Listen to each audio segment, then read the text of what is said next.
And this inhibits melatonin production, which is basically the enzyme, I think it is, that helps us to sleep at night.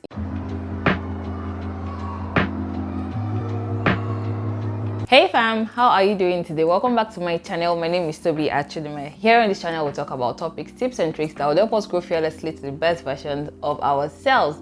If you're interested in videos like that, please click the subscribe button so you get notified when we have new videos up and you join this happy space. If you're a returning viewer, thank you so much for stopping by again. I am super excited to have you in my corner and I hope that this video helps you as much as the other ones have. So today's video is another episode of the Bad Habits series, and in today's video we are going to be looking at bad evening habits. So these are habits that we do in the evening or in the night that are able to ruin our night or reduce how much rest or sleep we get in the night. If you haven't seen episode 1 and 2 of this series, I'm going to have them linked here and also in the description bar. There is a playlist created for it so that you can catch up on it. The first one we talked about bad morning habits, and then the second episode we talked about bad reset habits. So as you are resetting for the new year, the things that you are doing that you should not be doing that kind of affect how your year starts. So let's get into today's episode, bad evening habits. Let's see the first one. So the first bad habits that we do in the evening that affect our night rest and our productivity the next day is that you spend too much time in front of the TV. Yes, you are watching too much TV at night. And I know that it is something nice to do. I do it. It is very interesting.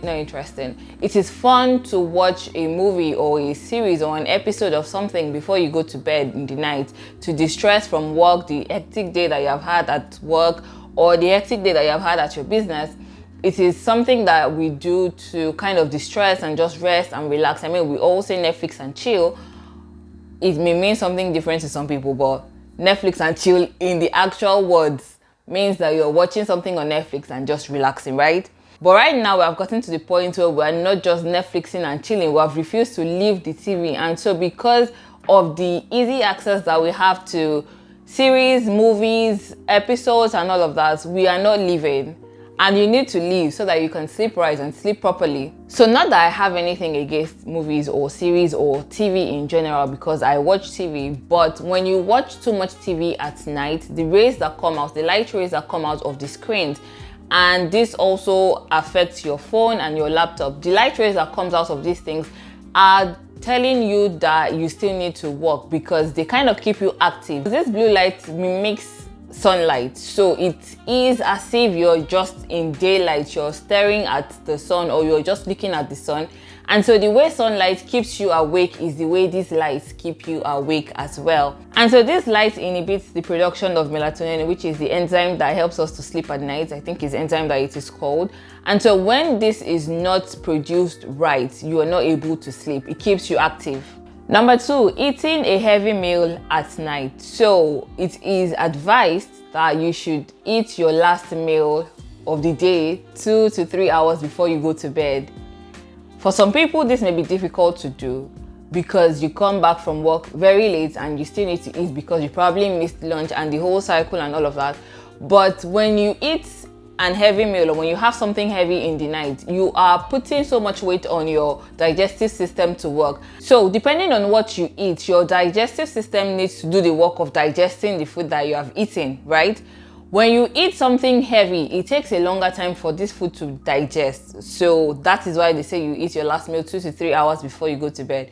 But when you eat something heavy, it takes a longer time for that food to be digested. And your digestive system is not expecting to do that much work in the night anyway. Your digestive system knows that it is time for us to go to bed. Please don't ask me how I know this. Just ask your stomach and have the conversation with your stomach why you're not able to sleep properly when you have just had EBA and you're going to bed immediately. Another reason why this is not even advisable is that going to bed when you have just eaten without letting the food digest upsets your stomach. It gives you aches in your stomach, and this stops you from sleeping right because you're sleeping with a stomach ache, which is going to get you up and make you to be restless all through the night. So rather than going through all of this process, 1, making your digestive system be working overtime in the night, and 2, causing yourself stomach upset or stomach ache in the night, just avoid eating late into the night and eating heavy meals late into the night. Point number 3, and this is kind of hygienic, and I'm sure I'm going to get a lot of eye rolls from this point, but I'm still going to say it, and it is not brushing your teeth or having your bath before you go to bed. Yes, why in the world would you want to go to bed and you have food particles in your mouth, or food particles stuck in your teeth, or you have the day's stress or sweat on your body and you want to just jump into bed like that? I don't know how that works for some people, but I just feel like you having food particles in your mouth, 1, is decaying your teeth, and 2, makes you wake up with the worst breath the next day. So one of my favorite quotes about brushing your teeth, and I love it from, I probably saw it on a dentist, in a dentist office or something, and then I saw it on Instagram as well, is that when you brush your teeth in the morning, you're doing that for people around you. So you're doing it for others. You don't want to offend people with the bad breath that comes out of your mouth. That's why you brush in the morning, because you're about to step out of the day. But when you brush in the night, you're doing it for yourself because you care about yourself, and it's a form of self-care. You're intentional about your health, and you're intentional about your oral health as well. So please brush your teeth before you go to bed, especially after you have eaten, so that you can sleep properly and wake up not still having chicken stuck in your teeth. Also, it pays to have your bath before you go to bed. That way you're going to bed refreshed, and yeah, your bed is just a sanctuary of cleanliness.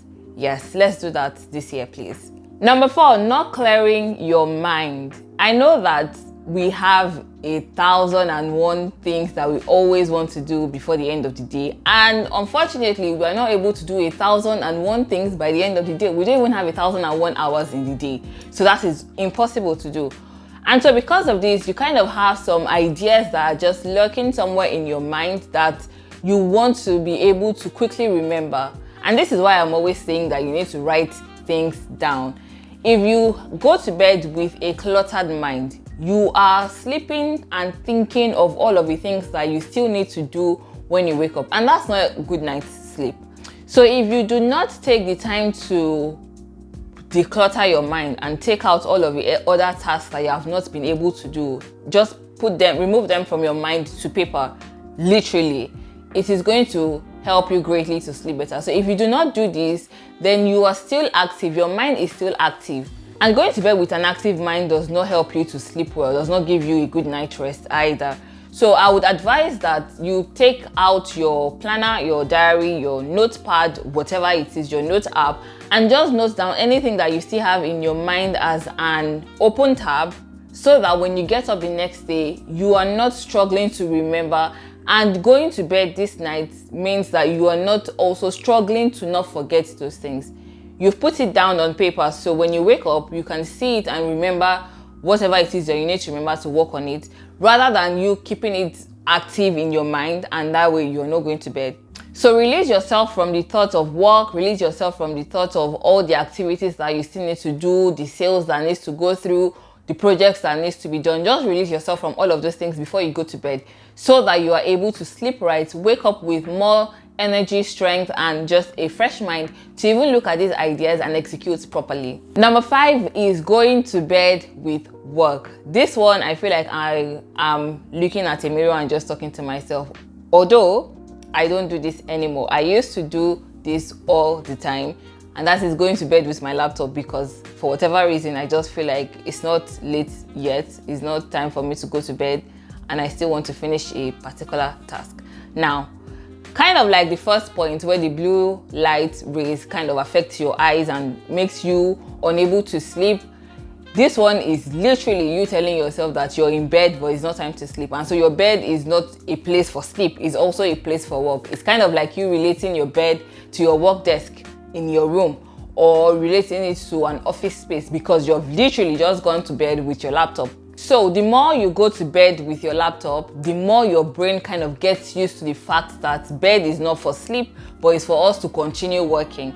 And that is not good, because you don't want to associate a place of rest to a place of work. So as much as you would have so many things that you still need to do before you go to bed, try your possible best to not go to bed with work. So If you are going to be responding to emails, do not respond to emails on your bed or in your bedroom. If you're going to finalize a project or an idea, do it before you go to bed, so that when you go to bed, you're telling your body that it's time to rest, and however long it's going to take for you to get to the point of actually sleeping, you are resting and not working. You are giving yourself the space to get into the process of sleeping and not actively working and then waiting to fall asleep. A lot of us fall asleep rather than going to bed, and falling asleep means that you slept off while doing something, and that's not the best thing for you to do. You don't want to always fall asleep. You want to go to bed intentionally knowing that it is time for you to sleep,